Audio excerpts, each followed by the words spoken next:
కుంభమేళాకు వచ్చే భక్తులు స్నానాలు చేసేందుకు ఉత్తరప్రదేశ్ ప్రభుత్వం ప్రత్యేక ఏర్పాట్లు చేస్తోంది. నది ఒడ్డున స్నానాలు చేసేందుకు ప్రత్యేకంగా ఘాట్లు నిర్మించింది ఇప్పటికే.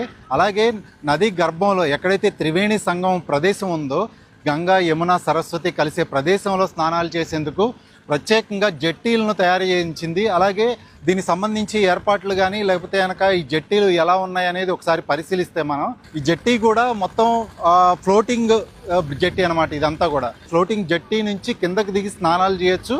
ఆ తర్వాత పైకి వచ్చి వాళ్ళు ఇక్కడ ఉండేందుకు కూడా వీలుంటుంది. సో ఒకసారి ఆ జట్టీ ఎలా ఉంది ఏంటి అనేది ఒకసారి చూద్దాం.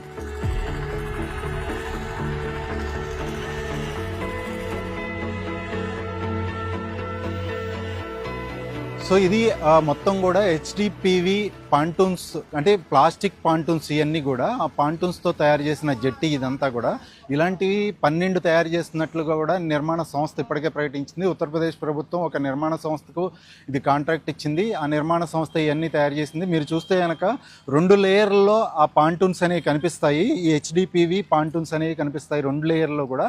ఆ 2 లేయర్లోనూ పైన ఇంకొక ప్లాస్టిక్ తరహాలో, అంటే ఇది వాటర్ ప్రూఫ్ అని చెప్తున్నారు, అది కూడా ఏర్పాటు చేసి నడిచేందుకు వీలుగా ఈ జట్టీని తయారు చేశారు.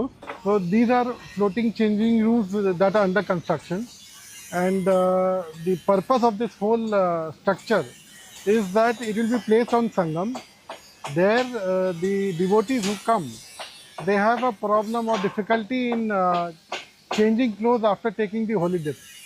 So we are making an effort to provide a solution so that now in this Kumbh Mela, when a devotee comes, he will get down on this jetty, take a dip, come up, change his clothes and go back. So he does not have to hunt for a safe place to change clothes.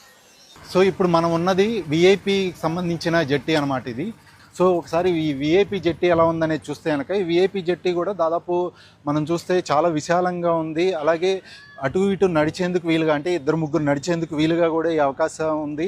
రెండోది మనం చూస్తే కనుక ఇక్కడ చూస్తే ఇది చుట్టూతో ఒక బావి తరహాలో, అంటే స్క్వేర్లో ఇది ఏర్పాటు చేశారు. ఇక్కడ నుంచి మెట్లు అనేది ఏర్పాటు చేస్తారనమాట. ఇక్కడ ఒక స్టీల్ మెట్లు ఏర్పాటు చేసి కింద నదిలో లోపలికి దిగేందుకు అవకాశం ఉంటుంది. అక్కడ మెట్ల నుంచి దిగి అక్కడ స్నానం చేసి పైకి రావచ్చు అనమాట. అంటే నదిలో 3 మునకలు అంటారు కదా, ఆ 3 మునకలు వేసి పైకి రావచ్చు. ఆ పైకి వచ్చిన తర్వాత వీళ్ళు చేంజింగ్ రూమ్, అంటే డ్రెస్ చేంజ్ చేసుకోవడానికి ఇది ప్రత్యేకంగా ఇక్కడ ఒక ఏర్పాట్లు చేశారు. సో లోపలికి వెళ్ళిన తర్వాత ఈ డ్రెస్ చేంజింగ్ రూమ్లో కూడా 2 చేంజింగ్ రూమ్లు ఉంటాయి. ఇది మొదటి చేంజింగ్ రూము. అలాగే దీంతో పాటు ఇంకొక చేంజింగ్ రూమ్ కూడా ఉంది. ఇటువైపు చూసుకుంటే కనుక ఇది ఒక చేంజింగ్ రూమ్ అనమాట. సో ఈ చేంజింగ్ రూమ్లో కూడా ప్రత్యేకంగా ఒక మిర్రర్ ఏర్పాటు చేశారు. అలాగే చుట్టూతో కర్టెన్స్, అలాగే మనకి డోర్ మీద చూస్తే ఒక ప్రత్యేకంగా ఒక అంటే డెకరేటివ్ టైప్లో కూడా ఏర్పాటు చేశారు కదా. సో చుట్టూతో కర్టెన్స్ కూడా ఉంటాయి. అలాగే ఈ చేంజింగ్ రూమ్ లోపలికి నుంచి బయటకు వచ్చిన తర్వాత, అంటే ముందు వైపు కూడా ఒక హాల్ తరహాలో ఇక్కడ సెటప్ ఉంది. హాల్ తరహాలో కూడా ఇక్కడ 2 సోఫాలు ఏర్పాటు చేశారు. ఇక్కడ విఐపీలు వచ్చినప్పుడు వాళ్ళు ఇక్కడ కూర్చుని సేద తీరేందుకు కానీ, లేకపోతే కనుక బట్టలు మార్చుకున్న తర్వాత, లేకపోతే స్నానం చేసి వచ్చి బట్టలు మార్చుకున్న తర్వాత ఇక్కడ సేద తీరి కొంచెం కాఫీ టీలు తాగేందుకు, లేకపోతే కనుక టిఫిన్ చేసేందుకు, స్నాక్స్ తినేందుకు కూడా ఇక్కడ ఏర్పాట్లు చేస్తున్నట్లుగా కూడా చెప్తున్నారు. సో ఇది విఐపీ చేంజింగ్ రూమ్ అనమాట. చుట్టూతో కూడా మనకి కర్టెన్స్ కనిపిస్తాయి. అలాగే ఇవన్నీ కూడా లైట్లు ఏర్పాటు చేశారని చెప్పుకున్నాం కదా. లైట్లతో